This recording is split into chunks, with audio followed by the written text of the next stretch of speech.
congratulations on 62 wins, tying the franchise record. But the way you guys did it, a nip and tuck game, and then executing at the end, what do you feel like was the difference tonight? Well, I told our guys, we win pretty, we can win ugly. The bottom line is we win, and the conversation I just had with DeAndre is the conversation that, needs to be had at times. Like he thought he didn't play that well because he was 7 for 17, and I only showed him like part of the stat sheet.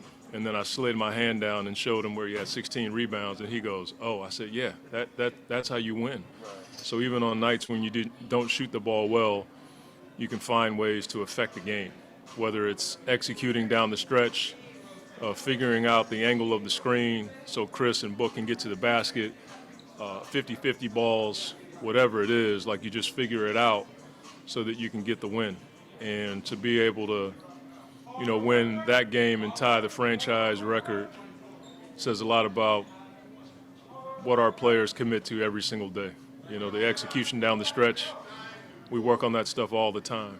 And in those moments, they all looked over to the sideline. They knew exactly what we were doing, and it made a difference down the stretch. So I'm unbelievably proud of our players and our staff, and I'm proud to, be a part of the Suns' history in this way. I thought, obviously, when you put the ball in Chris's hands, yeah, okay, something's good going to happen. But to see it, after they turn it over and you're like, okay, Chris, does that do your thing, or on that one possession? Which one? Where you got the bucket to go up okay, through? Yeah, I mean, it was just figuring out the angle of the screen. They were trying to force Chris to the left every pick and roll that we had, and what he was trying to do was get us to get into the action quicker, but also having a great deal of respect for Draymond. When Draymond's in an action, it's almost net positive for them, 7, 8 out of 10 times. And so trying to get him away from the action was a bit of a task. But then you look at DA on the boards, like if they don't have somebody else to get him off the glass, then that's a net positive for us. So Chris was just talking about getting this step up early so he could have, room to get to the basket, and he just made a big-time play. I find it interesting, you guys, 62 wins, and guys are getting the workout in. I mean, that's what we are. We are a work team. And even though the studies show that, lifting after a game helps with the recovery, I think they really enjoy being around each other. They enjoy the work. They've seen the fruits of their labor. And, that's who we've been from day one. I mean, you can't win 62 games by falling into it. You have to go take it and apprehend it. And this is the guys chasing something and apprehending it in a way that, is contagious, but it's also our DNA.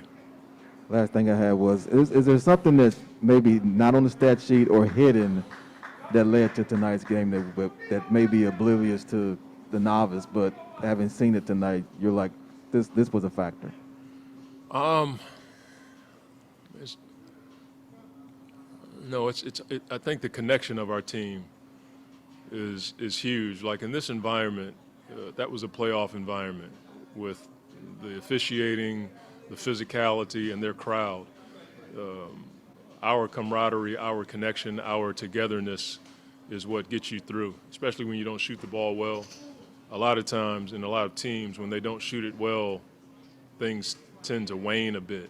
And all of our guys just kept telling each other to hang in there. And they've been like that for a long time. I mean, they do everything together. Card playing, meeting at each other's homes, and it pays off in situations like this when you're on the road.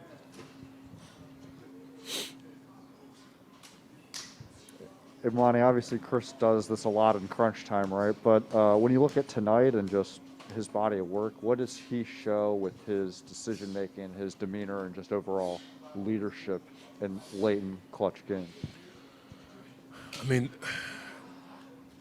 if you think about the situations he's been in, I mean, I think he's started every game of his entire career except one. And so not many people can say that. And so that leads to a ton of experience.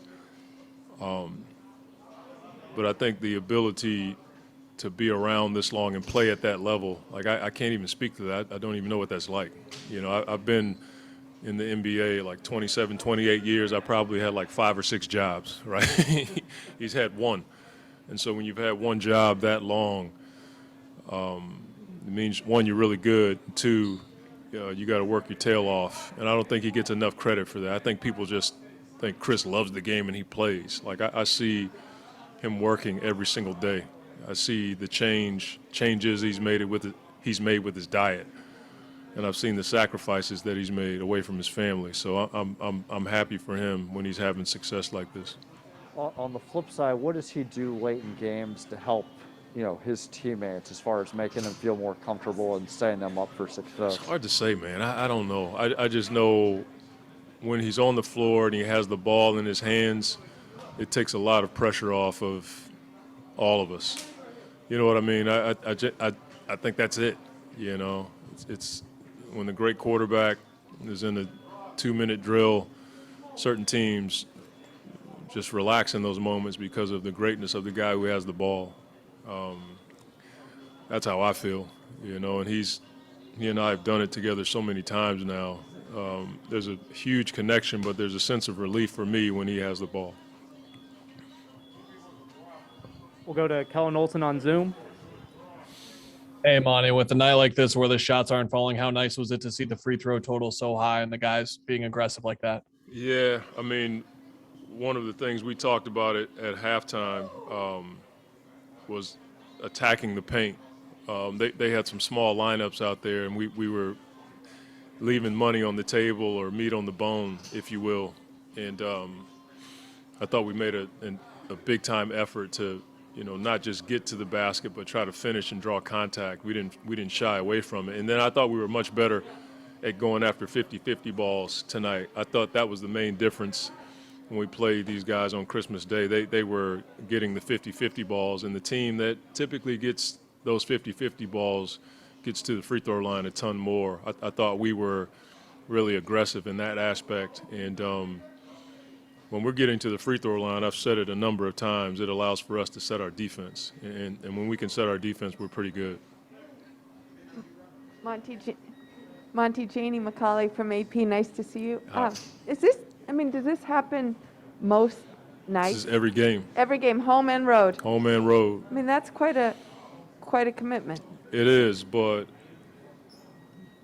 as I've said before, our guys are chasing something. And when you're chasing something, you don't want to get to whatever you're chasing and not be ready. And this is, we call it preparation meeting opportunity. And our guys are preparing for the opportunity to do something special. And they enjoy the work.